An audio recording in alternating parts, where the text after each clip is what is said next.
Et coucou les P1, du coup je me présente, moi c'est Tom, votre tuteur d'anatomie petit bassin, alias Rectum, du coup pour ceux qui m'ont peut-être déjà vu. Moi je suis en charge de deux cours sur cette matière, l'appareil urinaire et l'appareil génital masculin. Là maintenant on va présenter l'appareil urinaire, donc accrochez-vous bien, ça va partir les gars. Bon, rapidement, l'appareil urinaire déjà, comme tout cours, on va vous faire un petit sommaire. Donc on vous explique ce qui va se passer, logique. On commence par une vue d'ensemble, toujours pour présenter généralement ce qu'il en est, puis ensuite on va parler des organes précis, bon, rein, vessie, urtère, urètre, et on finira sur un point qui plaît pas trop aux élèves, la vascularisation du petit bassin. On ne sait pas pourquoi ça vous plaît pas, mais en tout cas, ce qu'il faut que vous reteniez, vous, c'est que tout ce qui sera vascularisation et nerfs, c'est très important le trajet. Donc même si ça peut sembler un peu lourd au départ, c'est important. Alors, pour la vue d'ensemble d'appareil urinaire, on commence pour la généralité.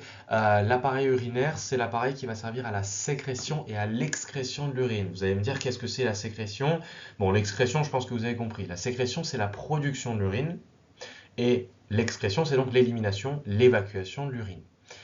Le problème de l'appareil urinaire, c'est qu'il a tendance à être assez confondu avec un autre appareil qui est l'appareil génital. Pourquoi? Parce que les structures sont proches ou ont tendance aussi à se rencontrer. Donc on a tendance à réunir les deux dans un seul terme qu'on appelle donc l'appareil urogénital, tout simplement. Pour les voies urogénitales, justement, elles ont beaucoup de pathologies. Et donc, ce qu'il faut comprendre par le fait qu'elles soient liées, qu'elles soient très proches, c'est qu'une pathologie qui va toucher l'appareil urinaire peut aussi toucher l'appareil génital, et inversement en fait. Donc, il y a plusieurs types de pathologies. Il y a les pathologies inflammatoires, il y a les pathologies chroniques type l'insuffisance rénale chronique, il y a les pathologies un peu plus thrombotiques, ce qu'on appelle les thromboses, ce genre de choses, c'est des caillots. Donc là, on aurait des thromboses, mais là, il y a surtout des lithiases aussi. Lithiases urinaires, c'est des calculs. Et on finit avec le cancer, donc la pathologie tumorale. Structure osseuse. Donc, on arrive sur un schéma, et c'est pour ça que je sors le pointeur. Attention, ça va être votre meilleur ami. Alors, ce qu'on peut voir ici, moi j'ai mis troisième vertèbre lombaire pour que vous ayez un repère en termes de nombre. Vous l'apprendrez, il y a 5 vertèbres lombaires. Et donc là, on est sur la partie basse de ce qu'on appelle le rachis lombaire. Très bien. Ce rachis lombaire vous permet de comprendre que nous sommes du coup au niveau du bassin. Alors, le bassin, pour que vous compreniez, il est formé par trois os. Ces trois os sont les deux os coxaux qui sont en latéral et en antérieur. Et on a ensuite le sacrum qui est en postérieur. Alors le sacrum, attention, c'est bien cet os-ci. Pour ce petit os qui est en dessous du sacrum, c'est le coccyx, si vous ne l'avez pas reconnu. Donc attention, voilà. Le coccyx fait d'ailleurs partie des trois os sur lesquels quand on est assis, d'ailleurs vous devez être assis devant cette vidéo, eh bien, il fait partie des trois os sur lesquels vous êtes assis justement. Donc il y a le coccyx et il y a les deux ischions juste ici. Donc voilà, ça aussi vous l'apprendrez en anatomie générale. D'ailleurs, on a parlé des os coxaux, mais c'est vrai que c'est pas très précis. Les os coxaux, c'est ces grands os-là qui forment un petit peu, vous le verrez, un schéma en, euh, en hélice de bateau à trois pales, justement. Vous le verrez bien. Et donc, forcément, s'il y a... non, à deux pales, pardon. Oh, je vous dis une bêtise. En hélice de bateau à deux pales, pardon. Euh, on verra bien qu'il y a trois os différents qui forment les os coxaux. Ce sera l'ilium au-dessus, le pubis en avant et l'ischium en dessous. Voilà. Et ici, on a les deux fémurs, si jamais vous vous posez la question. Structure vasculaire. Donc, pour les structures vasculaires, on va faire un... Comment dire? On va dégrossir ça de manière assez simple. Donc, sur le schéma, vous pouvez voir qu'on a ici l'aorte abdominale. Elle se trouve dans l'abdomen. Donc cette aorte abdominale va arriver à une bifurcation au niveau de L4, L5 à peu près, où elle va donner du coup deux artères iliaques communes. Ces artères iliaques communes vont continuer leur chemin et donner des artères iliaques internes et une artère iliaque externe. Ces artères iliaques externes se poursuivront en artère fémorale dans la cuisse. Ensuite, pour le parcours veineux, ce qu'il faut déjà comprendre, c'est que les veines et les artères ont un sens euh, du flux qui est différent. C'est-à-dire que les artères vont de haut en bas, elles descendent, elles amènent le sang vers les organes au fur et à mesure. Bon, bien sûr, ça c'est pour tout ce qui va partir du thorax vers l'abdomen, hein, que je parle de ce sens, bien évidemment, les artères qui iront vers le crâne auront un sens du bas vers le haut, mais ça, bon, on va pas rentrer dans le détail, juste pour que vous compreniez que les veines ont un sens de flux sanguin qui est inverse à celui des artères. Et donc dans les veines, on va partir d'en bas vers le haut, vu qu'on est au niveau de l'abdomen. On aura les veines iliaques externes, qui sont, je vous le rappelle, forcément, avant elles sont précédées des veines fémorales, puis on donne donc les veines iliaques externes, qui sont rejointes par les veines iliaques internes, formant donc, vous vous en souvenez, les veines iliaques primitives ou communes. Ces deux veines iliaques primitives ou communes se réunissent dans une bifurcation aux alentours de L4, L5 pour donner la veine cave inférieure qui va remonter le long du rachis. Ces veines et ces artères principales, hein, ces troncs principaux, récupèrent bien évidemment pour les veines, eh bien, les veines de tout organe quasiment. Vous verrez qu'il y a aussi des systèmes portes, mais ça c'est pas vraiment dans mon cours, ce sera en anatomie générale. Alors le rein, on commence par un des organes principaux de l'appareil urinaire ou urogénital si vous voulez faire la généralité. Le rein, c'est un appareil sécréteur de l'urine, et j'insiste, sécréteur de l'urine. C'est un organe qui est rétropéritonéal. On va le voir sur un schéma un petit peu plus tard. C'est pas une notion que vous aimez très bien au départ, mais après ça devient compréhensible. Le rein, si on devait le définir, c'est un haricot, grossièrement, qui fait 12 cm de long sur 6 de large. Le rein gauche remonte à la 11e côte et il est plus haut que le rein droit qui lui remonte jusqu'à la 12e côte. Vous allez me dire pourquoi? Eh bien tout simplement, votre moyen mnémotechnique, et c'est la vraie, c'est la vérité, hein, c'est ce qui se passe dans la vraie vie, le rein droit en fait il est sous le foie. Et donc on a tendance à dire qu'il est comprimé par la masse hépatique. Hépatique c'est pour le foie. Donc il descend plus bas, à la 12e côte. Et on vous précise encore que chaque rein a un axe oblique, c'est-à-dire en bas et en dehors. Bien évidemment, cet axe, vous le verrez en anatomie générale, mais un axe en bas et en dehors peut aussi être un axe en haut et en dedans. Le rein, bon, alors, le rein, on continue, c'est ce dont je vous parlais juste avant. Ce que vous voyez ici, dans un rose plutôt pâle, un petit peu, voilà, pâle marron, ce rose-là, c'est le péritoine.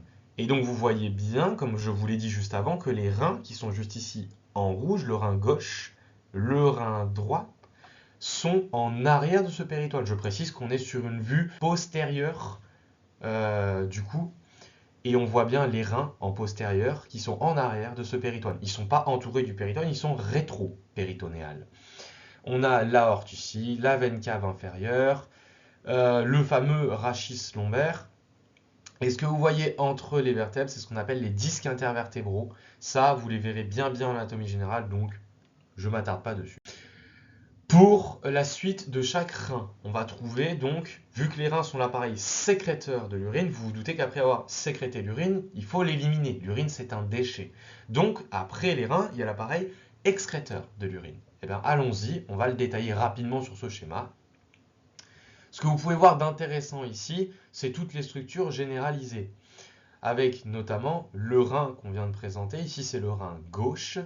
Les glandes surrénales, nous y reviendrons après, ne vous inquiétez pas. Donc je ne les détaille pas ici. Pour le rein gauche, on a du coup tout ce qui sera à l'intérieur qu'on va voir très vite. Et première partie externe au rein, je précise, qui fait partie de l'appareil excréteur de l'urine, c'est le pelvis ou bassinet. Ce pelvis est prolongé ensuite par l'urétère qui rejoindra la vessie dans sa partie postérieure. La vessie donnera ensuite l'urètre. L'urètre seul, alors que les urétères sont doubles, vu qu'on a deux reins, vous en doutez.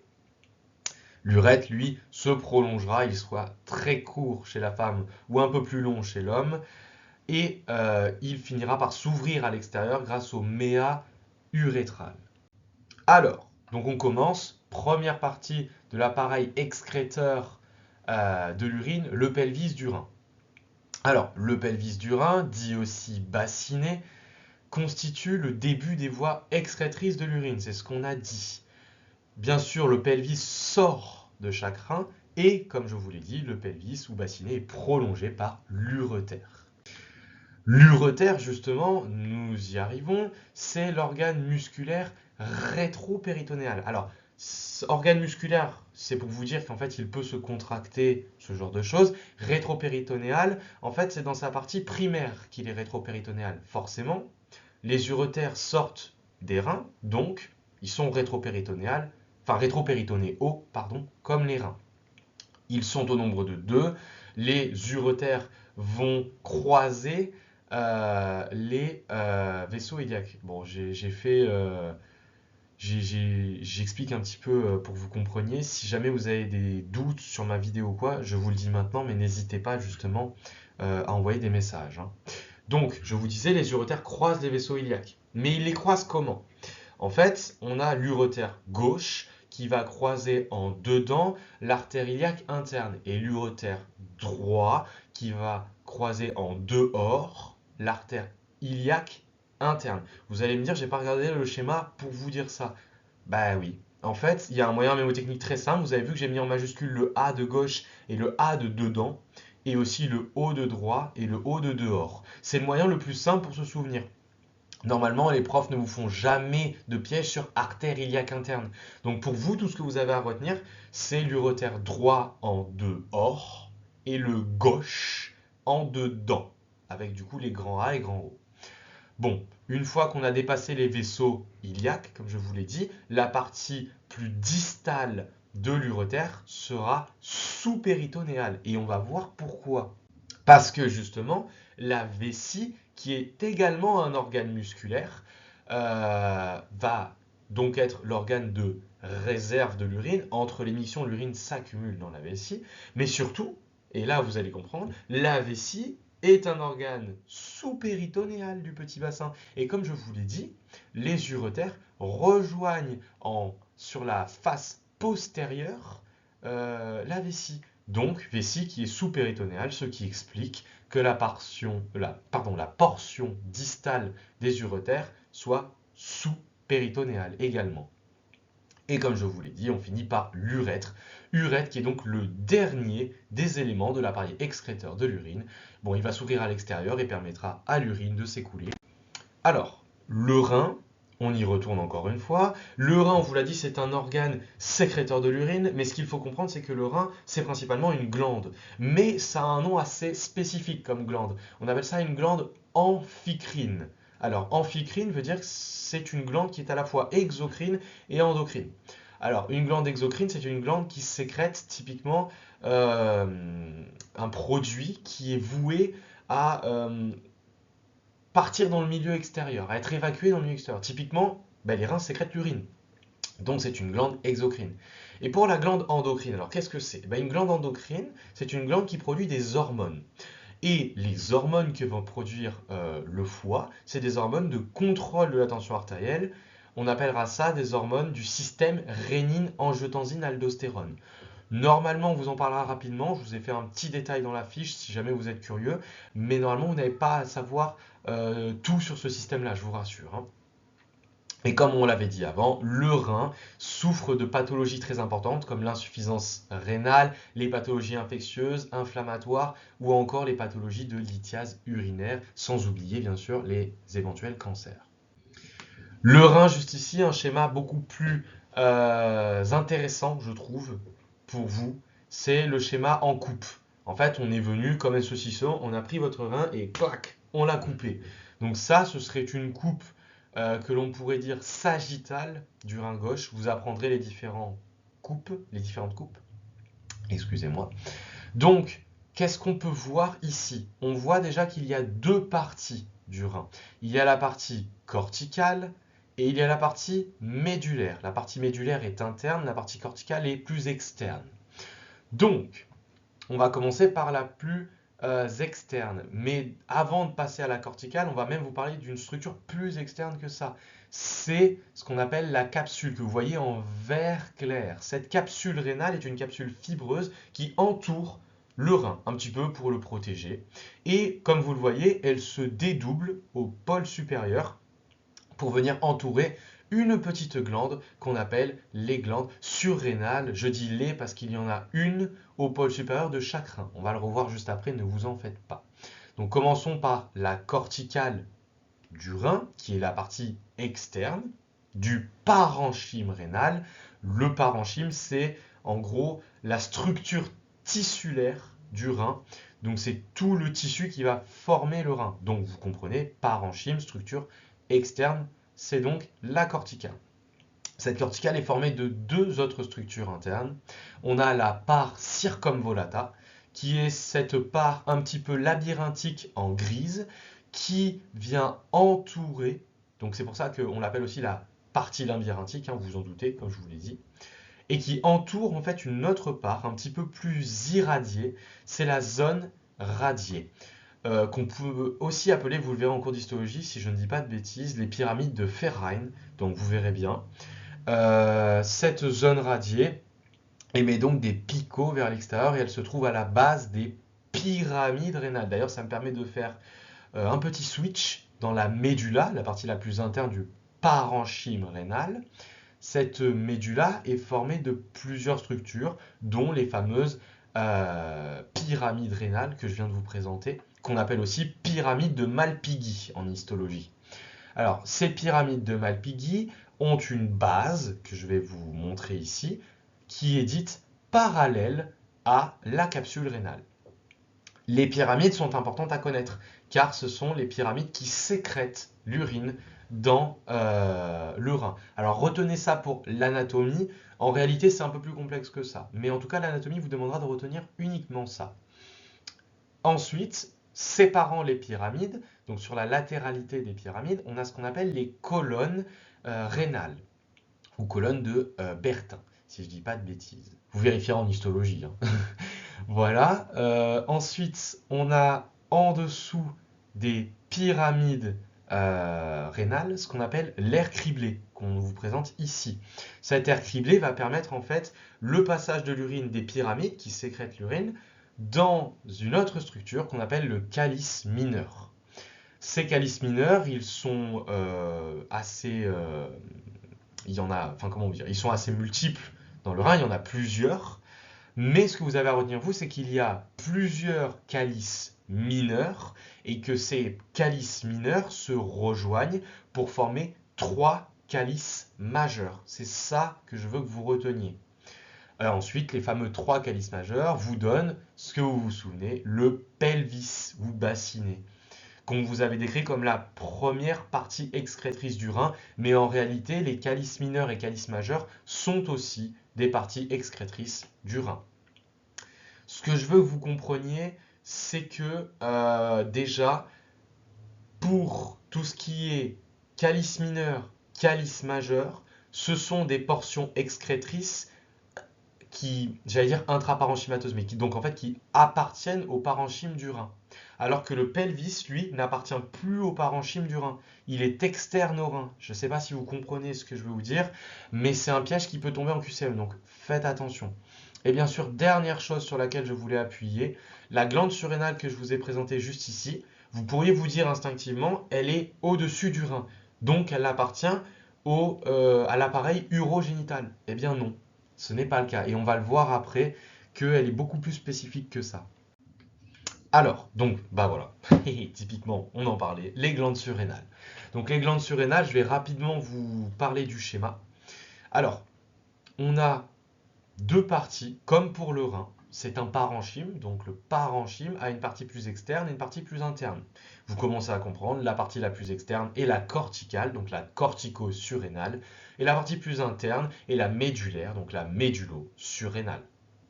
Ici, typiquement, on est sur la surrénale gauche qu'on peut reconnaître par sa forme de goutte d'eau. Elle a une goutte à grosse extrémité inférieure. Voilà, c'est sa forme. Vous comprendrez, en fait, il y a une deuxième forme pour le rein droit. Je vous expliquerai en temps voulu. Je ne sais pas si je l'ai expliqué, donc je préfère vous l'expliquer maintenant. Mais chaque portion de la glande surrénale possède en fait une production hormonale qui est différente. Parce que les glandes surrénales sont des glandes endocrines, donc elles produisent des hormones. Typiquement, assez simple à retenir, la cortico-surrénale produit la cortisol. Et la médulo-surrénale, ce qu'il faut retenir, c'est qu'elle produit l'adrénaline. Et moi, je retenais par le E accent aigu de médulo et le E accent aigu de adrénaline, typiquement. Ce qui vaudra donc en fait à la médulo-surrénale d'être dite une glande qui en fait appartient typiquement au système nerveux végétatif. On appelle ça un organe du système nerveux végétatif car l'adrénaline qu'elle produit est un médiateur orthosympathique. Ce qui fait donc, quand vous apprendrez le nerveux, vous comprendrez mieux que si elle produit un médiateur orthosympathique, elle est innervée par des fibres nerveuses orthosympathiques également. Alors voilà, on réappuie. Comme nous vous le dira un des professeurs d'anatomie, professeur Baquet, eh bien la répétition est à la base de l'apprentissage, donc répétons, c'est parti. Les glandes surrénales, comme on l'a dit, n'appartiennent pas à l'appareil urogénital. Ça, c'est une base à retenir, s'il vous plaît. Ne vous trompez pas. Il y a donc deux glandes surrénales, s'il vous plaît, et au pôle supérieur de chaque rein. On va commencer par la glande surrénale droite, donc pour notre rein droit, qui, je le rappelle, est justement en dessous du foie et donc est abaissé par la masse hépatique. Elle aura donc une forme plutôt triangulaire, comme la montagne sur laquelle montent vos tuteurs pour cette tutre rentrée de ski. Excusez-moi, le chapeau phrygien. Alors, ces deux formes sont les mêmes. Typiquement, on peut vous dire la glande surrénale droite a une forme triangulaire ou la glande surrénale droite a une forme de chapeau phrygien. Ce sera exactement la même chose. Tout ce qu'il faut retenir, c'est qu'elle est apposée au pôle supérieur du rein droit. Ici, vous pouvez voir ma cotute, sa radius, avec son magnifique chapeau, d'ailleurs le chapeau phrygien, si jamais vous avez un doute. Pourquoi une forme triangulaire? Je vous le précise. Ce qui me permettait de retenir, moi, c'est qu'en effet, le rein droit est abaissé par la masse hépatique. Il est donc à K12, une cote plus bas que le rein gauche. Mais surtout, ça fait que la fameuse forme qu'on retrouvera sur la glande surrénale du rein gauche, une forme de goutte qui est très naturelle en fait. On voit qu'elle s'abaisse vers le bas comme une glande qui, avec son poids, tombe, vous voyez. Et bien là, en triangulaire, ça fait moins bien naturel. Le chapeau phrygien, c'est pareil. Donc, en fait, je me disais, comme le rein droit est écrasé, pareil, la glande est elle-même un petit peu écrasée, elle-même un petit peu déplacée. Donc, elle obtient cette forme triangulaire à cause du foie. Donc, je me souvenais qu'à droite, la glande surrénale droite était de forme triangulaire ou comme un chapeau phrygien. La glande surrénale gauche, on y revient. J'ai dit une goutte d'eau, excusez-moi. C'est ma faute. C'est une virgule à grosse extrémité inférieure. Comme vous pouvez le voir, ça y ressemble bien au schéma qu'on a vu avant. Et la glande surrénale gauche est apposée au niveau du pôle supérieur du rein gauche. Alors, les deux parties des surrénales, comme je vous l'ai présenté avant, il y a donc la corticale, qui est la partie la plus externe du parenchyme des glandes surrénales, qu'on appellera la cortico-surrénale et qui produit du cortisol. Puis, il y a une partie plus interne, la médula ou médulaire, qu'on appelle la médulo-surrénale, et qui produit de l'adrénaline, avec le E accent aigu, souvenez-vous. La médulo-surrénale, en produisant de l'adrénaline, appartient alors au système nerveux végétatif, c'est un organe du système nerveux végétatif, et surtout, elle reçoit donc une innervation orthosympathique. Voilà. Maintenant, on passe à un nouvel organe. La vessie. Alors la vessie, vous inquiétez pas, vous respirez, prenez une pause un petit peu, voilà, on est à peu près à la moitié, donc on respire, ça va le faire.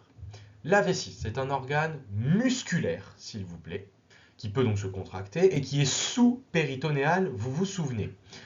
La vessie réceptionne l'urine entre les miction et elle se projette au niveau du foramen obturé. Je vais vous montrer rapidement ce que c'est. Et elle possède aussi, et ça on va le voir, un ouraque. L'ouraque, c'est un reliquat embryologique qui se trouve à la face antérieure de la vessie et qui se prolonge jusqu'à l'ombilic, c'est-à-dire jusqu'à votre nombril.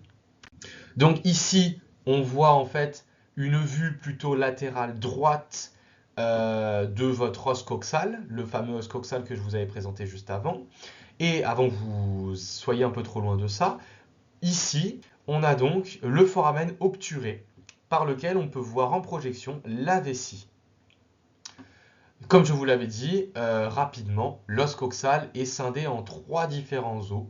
L'ilium au-dessus, l'ischium en dessous et le pubis en avant. La symphyse pubienne permet en fait en avant de venir séparer les deux os coxaux et de maintenir en fait surtout ces deux os coxaux accolés l'un à l'autre.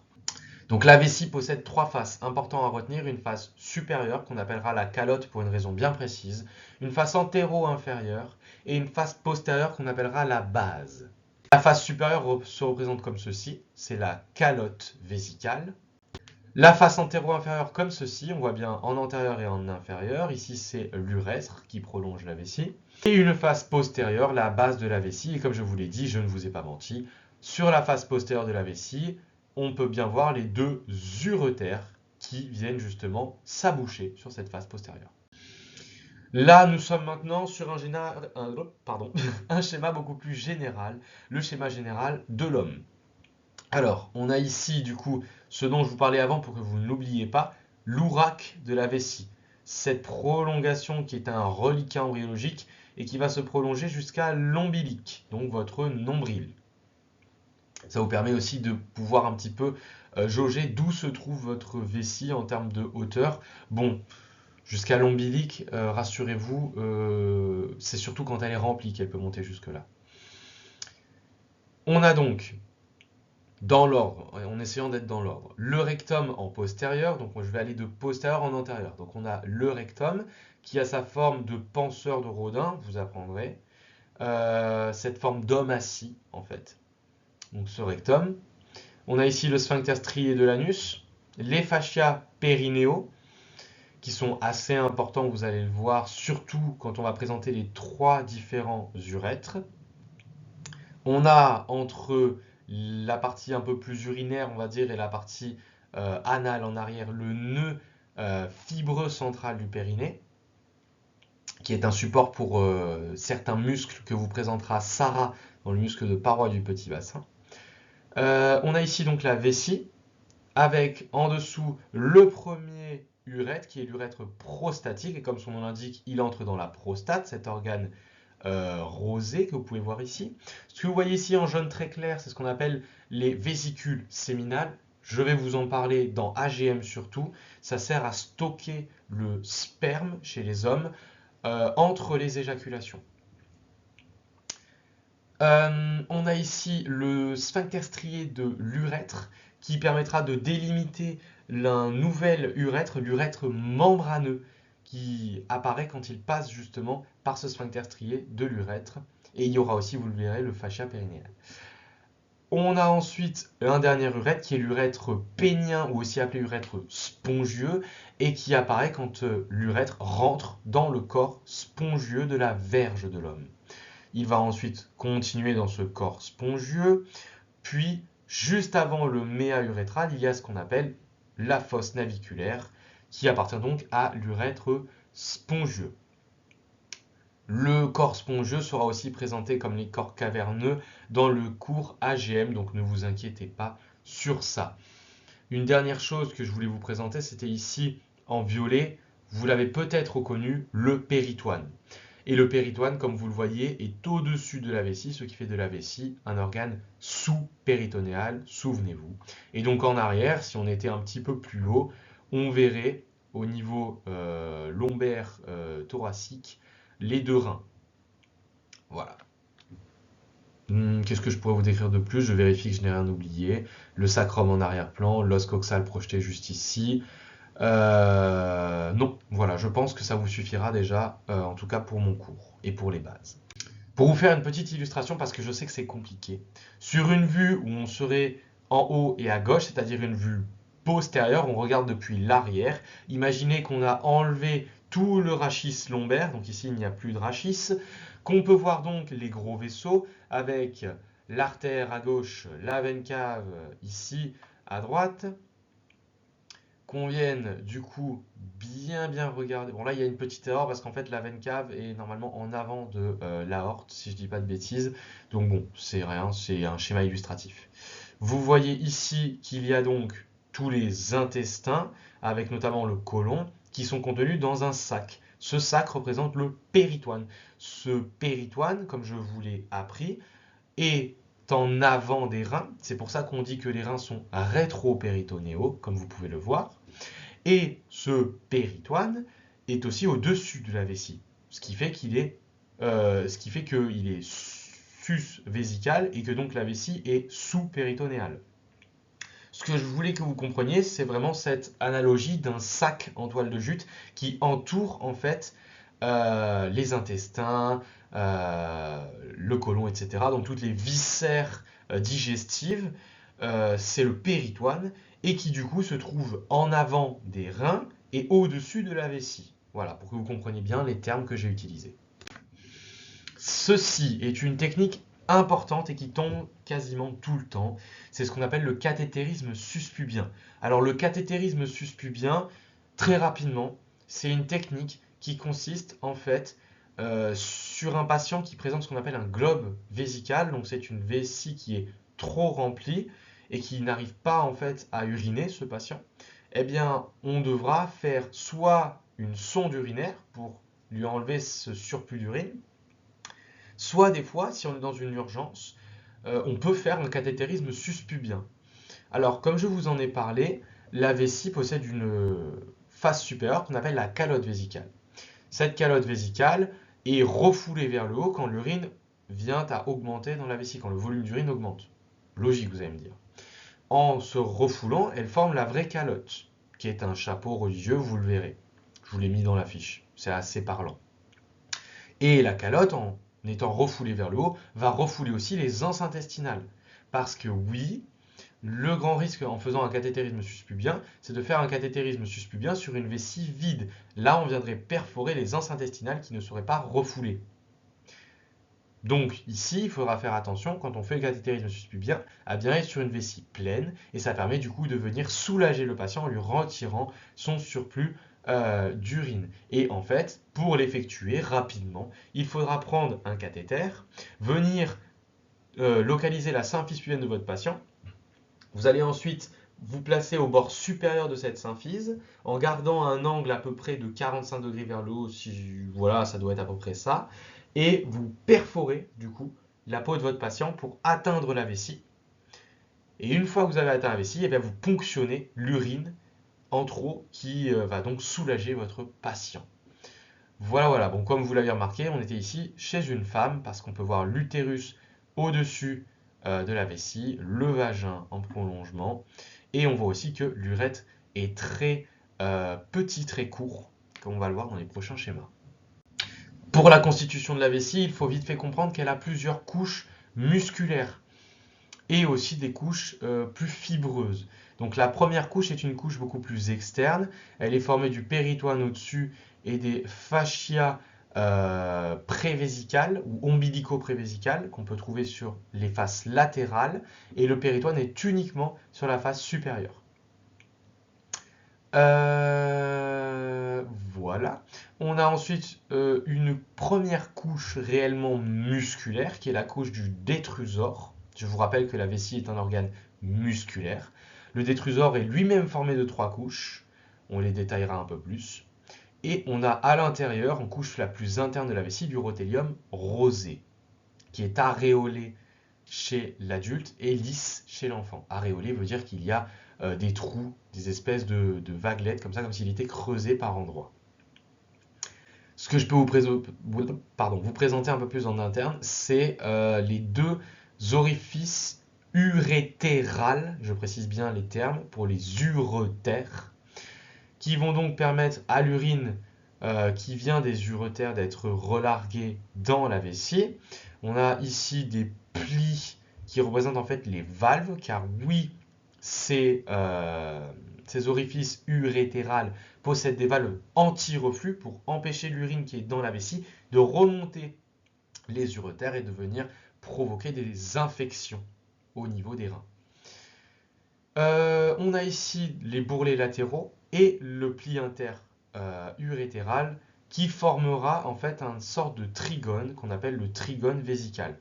Vous comprendrez que ce trigone vésical est projeté sur appareil génital féminin, sur le vagin, et forme en fait un trigone qu'on appellera le trigone vaginal. Voilà. Pour ici la partie inférieure de notre vessie, il y a un dernier orifice, c'est l'orifice urétral, donc pour l'urètre. avec plusieurs glandes qui l'accompagnent, les glandes urétrales et les glandes para-urétrales, ainsi que le méa urinaire. Donc rapidement, pour un peu plus détailler les couches, vous le relirez tranquillement chez vous. La couche externe est formée du péritoine, comme on l'a dit en haut, et du fascia ombilico-prévésical sur les côtés. Pour la couche moyenne, le détrusor, elle est formée du coup de 3 couches différentes qu'on va détailler. Mais ce qu'il faut retenir, c'est que le détrusor est le muscle de la miction, c'est-à-dire le muscle de la vessie qui permet d'uriner. Il est innervé de manière parasympathique, retenez bien parasympathique, par le S2, le S3, le S4. Et la contraction du détrusor est également donc parasympathique. Vous apprendrez pourquoi S2, S3, S4, parce que, voilà, vous apprendrez, je vous laisse la surprise en anatomie générale. Le détrusor est formé de 3 couches musculaires, une interne plexiforme, une moyenne circulaire, qui dans sa partie basse va s'hypertrophier, c'est-à-dire qu'elle va augmenter de volume à cette partie basse, pour former un autre sphincter, qui est le sphincter lisse de la vessie. Et ce sphincter se situe entre la vessie et l'urètre. Il a une innervation orthosympathique. Vous avez compris pourquoi je vous disais de bien retenir le parasympathique? Parce qu'on a le détrusor qui a une innervation parasympathique, et on a donc une partie, c'est-à-dire la couche moyenne circulaire, qui s'hypertrophie dans la partie basse et qui va former donc le sphincter lisse de l'urètre, qui lui est innervé de manière orthosympathique. Donc attention au piège. Et on a la couche externe longitudinale du détrusor. Donc 3 couches au détrusor. On a la plexiforme interne. Un peu plus à l'extérieur, on a la moyenne qui est circulaire. Vous pensez en fait à un sphincter circulaire, donc elle est circulaire, et elle donne le sphincter en partie inférieure. Et ensuite, on a l'externe longitudinale, très longue. Voilà. Et enfin, la couche la plus interne de la vessie, on est revenu sur notre vessie, qui est formée par l'urothélium rosé, aréolé avec l'âge et lisse chez l'enfant. Et bien évidemment, la présence des 3 orifices sur cet urothélium, les 2 supérieurs, les orifices de l'urotère, et l'inférieur qui est formé par l'orifice de l'urètre, permettant à l'urine de passer. Maintenant, je vous présente un petit peu rapidement le même schéma que l'on a vu général, mais chez la femme cette fois-ci. On peut voir juste ici l'utérus avec le fornix, qui est donc en fait un réservoir spermatique au niveau du vagin. Donc on l'appelle aussi le lac spermatique. Ici donc notre vagin qui se projette au niveau de l'épine sciatique. L'épine sciatique, on peut aussi l'appeler épine ischiatique. En fait, c'est l'épine de l'os ischium qu'on a présenté tout à l'heure. Vous vous souvenez, la partie basse de l'os coxal. Ici, les fameux sphincters urétral, le fameux sphincter lisse urétral, le sphincter anal toujours, le nœud fibreux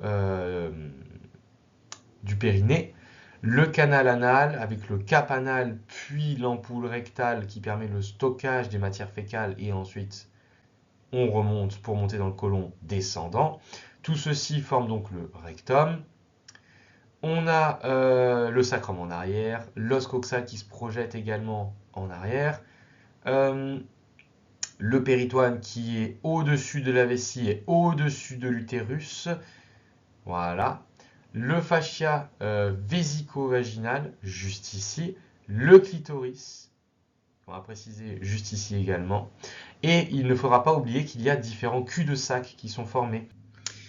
Voilà, maintenant on passe sur l'urètre. Alors l'urètre membraneux, vous vous souvenez, la deuxième partie de l'urètre au niveau du sphincter strié de l'urètre. Cette partie membraneuse est très fixe, elle est sur un sphincter. Donc elle est fixe. Ce qu'il va falloir comprendre là-dessus, c'est que vous vous doutez, l'urètre spongieux et l'urètre prostatique sont 2 urètres qui sont très mobiles. Par contre, l'urètre membraneux est fixe. Donc, si vous avez un traumatisme qui projette un peu trop vos organes vers l'avant, typiquement ce qu'on appelle un accident des voies publiques, donc un AVP, eh bien, il y a possible translation, donc en fait, une section de votre urètre membraneux et urètre spongieux. Vous vous en doutez, c'est pas cool. Donc voilà. Maintenant, on va passer aux axes artériels et promis, c'est fini. Cette vidéo, je vous conseille vraiment de la couper en plusieurs parties parce que sinon ça va être très très long pour vous. Donc ça, c'est le même schéma général que je vous ai déjà présenté. Mais allons-y, du coup, repartons. Axe artériel, les artères rénales, maintenant que vous connaissez tout l'axe artériel lambda que je vous ai présenté au départ, on peut aller un peu plus en profondeur. Donc, pour chaque rein, vous allez voir, il y a des artères et il y a des veines. Alors, en principe, il n'y a qu'une artère par rein, mais elle peut être double. Donc, retenez-le. Et souvent, en fait, la vascularisation rénale est au niveau de L1. C'est important à retenir, la localisation au niveau des vertèbres. Cette artère rénale peut cependant aussi être double. Donc, c'est important, comme je vous l'ai dit. Elle n'est pas que seule. Alors, maintenant on passe à un deuxième type d'artère qui est l'artère gonadique. Alors, elle est issue de l'aorte abdominale, le plus souvent cette fois-ci un petit peu plus bas en L2 ou L3.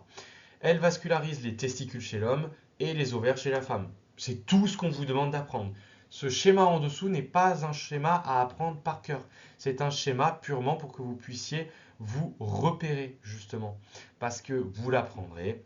En L1, on a les artères rénales. Il y a également l'artère mésentérique supérieure. Et en L2, L3, plus en L3 souvent, on a la mésentérique inférieure. Et donc, comme on vous l'a dit, en L2, L3, il y a aussi justement les gonadiques. Donc, qu'on peut appeler artère testiculaire pour l'homme ou artère ovarique chez la femme. Voilà, pour les autres artères sur ce schéma, ne vous prenez pas la tête. À part le tronc cœliaque qui sera important à connaître, les autres, on s'en fiche. Axe artériel, l'artère hypogastrique. Donc l'artère iliaque interne, qu'on appelle aussi artère hypogastrique. D'où sont issus un très grand nombre d'artères qu'on ne va pas détailler, à part les artères d'un des troncs qu'on va proposer. Donc, l'artère hypogastrique, comme je vous l'ai dit, donne deux troncs. Ces deux troncs sont le tronc postérieur, on ne s'intéresse pas trop à lui pour l'instant, et le tronc antérieur, qui lui va nous intéresser, car il donne une quantité d'artères qui iront vasculariser les organes génitaux et les organes urinaires. Typiquement, en fait, il y a un moyen mémotechnique que m'avait donné ma vieille, c'est le VOUV. Vous le verrez, ça fait V-O-O-U-V. VOUV, vésicale ombilicale obturatrice utérine vaginale. C'est du par cœur, il faut l'apprendre. Donc, l'artère hypogastrique, on y retourne. Donc, vous vous souvenez, l'artère hypogastrique, qui est aussi appelée du coup artère iliaque interne, elle possède deux troncs. Un tronc postérieur, dont on ne va pas réellement s'occuper pour l'instant, et un tronc antérieur, qui, comme on l'a dit au-dessus, donnait plusieurs artères. Vous vous souvenez. Hein. Et il y a également une autre artère en plus, qui est donnée par ce tronc antérieur, qui s'appelle l'artère honteuse interne, ou pudendale interne. Alors, le nom va être assez simple à retenir, parce que honteuse interne, pudendale interne, signifie que cette artère donnée par le tronc antérieur de l'hypogastrique va jusqu'au clitoris pour la femme et jusqu'au corps caverneux pour l'homme. En gros, c'est l'artère des organes de la pudeur, donc pudendale ou des organes honteux. Ça dépend comment vous les appelez, artère honteuse interne. C'est une artère qu'il faut retenir comme très longue, hein. Elle n'est pas très courte. Le drainage veineux, lui, on le précise, c'est important à retenir, il se fait en sens contraire par rapport au drainage, à l'arrivée de sang artériel. Ça, il faut le comprendre. On parle d'un afflux de sang artériel et d'un drainage de sang veineux. Les artères provenant justement de ce tronc antérieur de l'hypogastrique, n'entraînent pas de pathologie pour la simple et bonne raison qu'elles ont énormément d'anastomose. Alors, je vais préciser un petit peu ce que je dis. C'est-à-dire qu'elles n'entraînent pas de pathologie quand on vient les ligaturer chirurgicalement. Donc, c'est-à-dire qu'on vient avec un fil les serrer suffisamment fort pour fermer la lumière du vaisseau, donc qu'il n'y ait plus d'afflux sanguin. Dans ces cas-là, il y a suffisamment d'anastomose entre ces artères pour qu'aucune conséquence n'ait lieu ou alors que ce soit exceptionnel. Bien évidemment, dans le cas où on aurait une lésion ou alors même une déchirure de ces artères, là, il y a ce qu'on appelle une hémorragie. Bon, ça, c'est une complication. Donc, ne vous dites pas, les artères qui proviennent du coup de l'hypogastrique sont des artères qui ne provoqueront pas de pathologie. Ben oui, si on les ligature, elles ne provoquent pas de pathologie du fait qu'elles sont anastomosées, c'est-à-dire énormément reliées entre elles par des ponts artériels. Mais bien évidemment, si elles se déchirent, donc qu'elles s'ouvrent, eh ben elles provoquent une hémorragie et ça c'est dangereux. Aussi à retenir, pour terminer sur cette artère hypogastrique, quand on parlait de l'honteuse interne, qui venait du tronc antérieur, on se souvient, de l'hypogastrique, Eh bien, si elle est bouchée par une thrombose, c'est-à-dire un caillot de sang, eh bien, pour les hommes, cela peut provoquer une impuissance. Alors, une impuissance, vous verrez, je vous l'ai mis en définition dans le cours, c'est tout simplement des troubles de l'érection chez l'homme.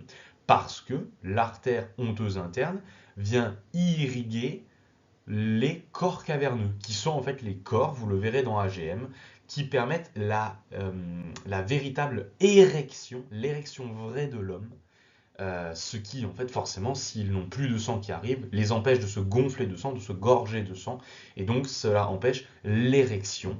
Donc, comme c'est marqué, la thrombose chez l'homme peut être à l'origine d'une impuissance par une diminution de la vascularisation des corps caverneux.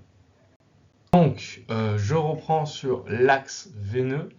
Le plan veineux est superposable au plan artériel, mais le sens des flux sanguins est inversé. Ne l'oubliez pas. On reprend un petit peu ce qu'on avait déjà dit.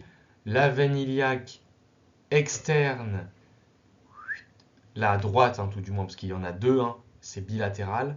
Veine iliaque externe droite remonte et croise la veine iliaque interne droite. Elle forme la veine iliaque commune droite, qui rejoindra la veine iliaque commune gauche pour former la veine cave inférieure. Ça, c'est la base. On revient aussi sur un autre petit point, c'est qu'en L1, vous vous en doutez, s'il y a des artères rénales, il y a aussi des veines rénales qui vont se drainer dans la veine cave inférieure. Alors, pourquoi je n'ai pas présenté avant? Parce qu'on était sur les axes artériels, maintenant on est passé sur les axes veineux, donc comme ça, c'était pas pour vous mélanger, mais au moins vous comprenez bien la différence des deux axes. On passe maintenant sur le dernier axe et après ce sera fini, c'est promis. C'est l'axe lymphatique. Et il n'est pas des moindres, parce que l'axe lymphatique, on n'y comprend pas grand-chose, mais pourtant c'est très important. L'axe lymphatique, il sert à drainer beaucoup de choses, à drainer les infections, à drainer les excès de liquide, donc les œdèmes, à drainer tout ce qui va en fait modifier l'équilibre du corps. Donc c'est important à bien connaître. Le drainage lymphatique va se faire au niveau de ce qu'on appelle, pour le petit bassin, les nœuds inguino-superficiels. Alors, on peut retrouver les nœuds inguino-superficiels à un endroit très précis et anatomique qui est la grande veine saphène. Donc, vous vous souvenez, je vous ai parlé de l'artère iliaque externe qui donnait l'artère fémorale. Pardon, sauf que là, on n'est pas sur les artères, on est sur les veines, excusez-moi. Donc, la veine iliaque externe qui donne la veine fémorale. Donc cette veine fémorale, elle, en fait, elle est rejointe par la crosse de la grande veine saphène. Et cette grande veine saphène, c'est là où se trouvent les 4 cadrans des nœuds inguino-superficiels. Ces 4 cadrans, vous les verrez, il y a le cadran supérieur, le cadran inférieur, le cadran médial, c'est-à-dire vers l'intérieur, et le cadran latéral. La lymphe des organes génitaux ainsi que la lymphe des organes urinaires, vous en doutez, est drainée dans ces nœuds inguino-superficiels. Donc c'est très important à connaître. La chaîne lymphatique va ensuite se prolonger. Donc vous voyez ces chaînes lymphatiques se prolongent le long des vaisseaux iliaques, puis le long des gros troncs artériels et veineux.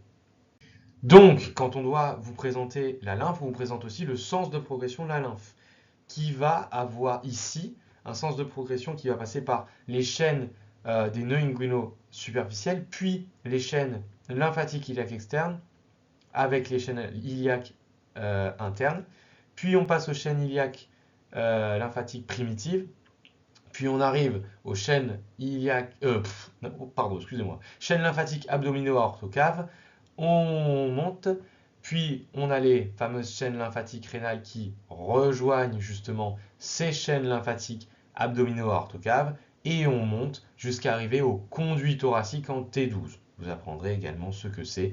C'était donc ici la présentation du sens de la lymphe. Et je vous remercie donc pour votre écoute. Je vous souhaite bon courage pour ce deuxième semestre qui promet d'être quand même assez chargé. Donc gardez la foi. Mais avant de vous laisser, je vous ai fait une petite compilation des tuteurs. Voilà, c'est pour vous faire un petit peu rigoler. Voilà.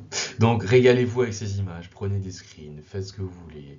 Voilà, on vous régale, le petit Virgile, le petit Mathis, vraiment, vous inquiétez pas.